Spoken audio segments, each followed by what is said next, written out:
साल 01/01/0001 यानि कि आज क्यालेन्डरको पहिलो दिन।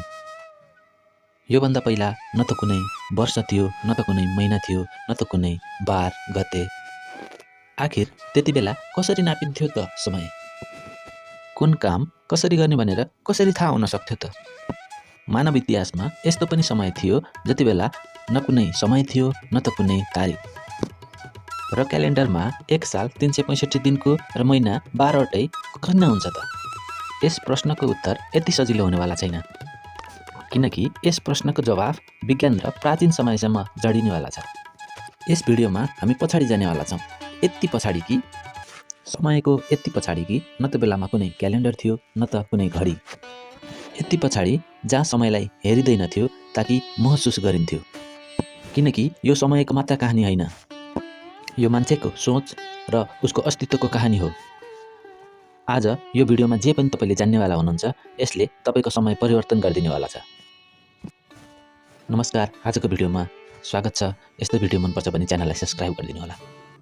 एउटा यस्तो प्रश्न जो इतिहासकार, वैज्ञानिक कसैसँग यसको जवाफ छैन।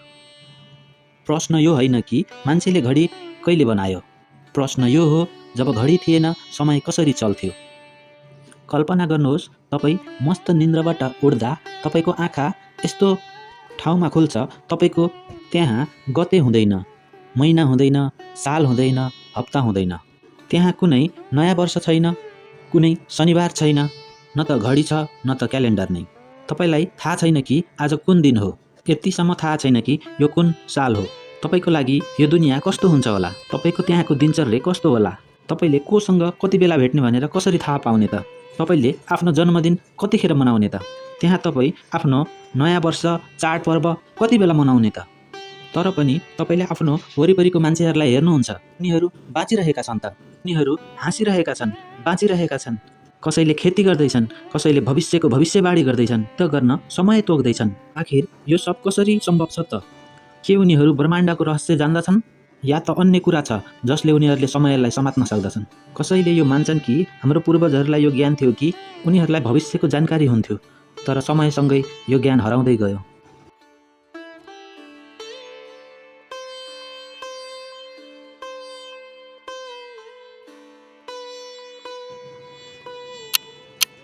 घडीको टिक टिक सुन्दा हामीलाई यो महसुस हुन्छ कि हामी समयलाई नाप्दैछौँ, तर यथार्थ यो हो कि समयले हामीलाई नाप्दैछ।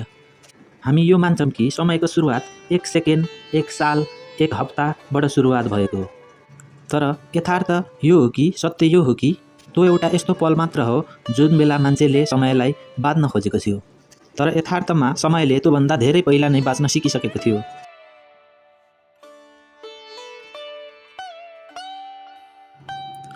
हजारौँ वर्ष पहिला जब मान्छेहरू आकाशमा हेर्थे त उनीहरूलाई केही बदलाव महसुस हुन्थ्यो।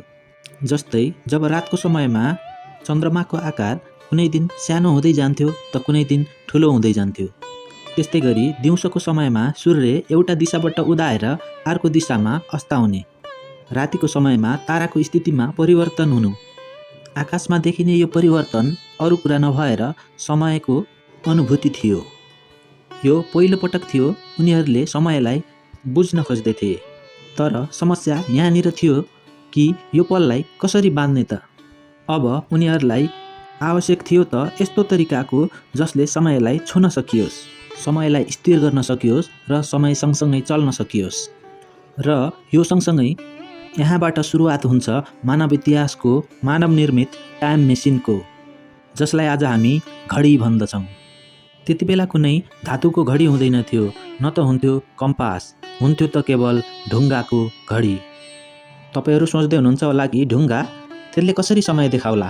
प्राचीन समयमा यस्तै ढुङ्गालाई ठाडो पारेर राखिन्थ्यो, जसलाई कुनै दिशामा नभएर खुल्ला चौरमा सूर्यको किरण डाइरेक्ट पर्ने गरी राखिन्थ्यो। हरेक दिन सूर्य अलग कोणबाट निस्किन्थ्यो। जसरी जसरी दिन बित्दै जान्थ्यो त्यसै गरी ढुङ्गामा परेका छायाहरू पनि परिवर्तित हुँदै जान्थे। यसको सबूत हो ब्रिटेनको स्टोनहेन्ज, दुनियाँको सबैभन्दा प्राचीन क्यालेन्डर मानिन्छ, जसको माध्यमबाट उनीहरूले समयलाई नाप्ने कोसिस गर्दथे। ब्रिटेनको एउटा खुल्ला भागमा खडा गरिएर राखिएको छ उक्त ढुङ्गाहरू, जसले एउटा गोलो घडीको आकार बनाएको छ। उक्त ढुङ्गाहरू यत्तिकै राखिएका थिएनन्, उक्त ढुङ्गाहरू धेरै सोच विचार गरेर मात्र राखिएको थियो।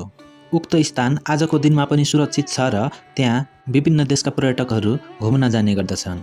हस् त आजको लागि यति नै। धन्यवाद।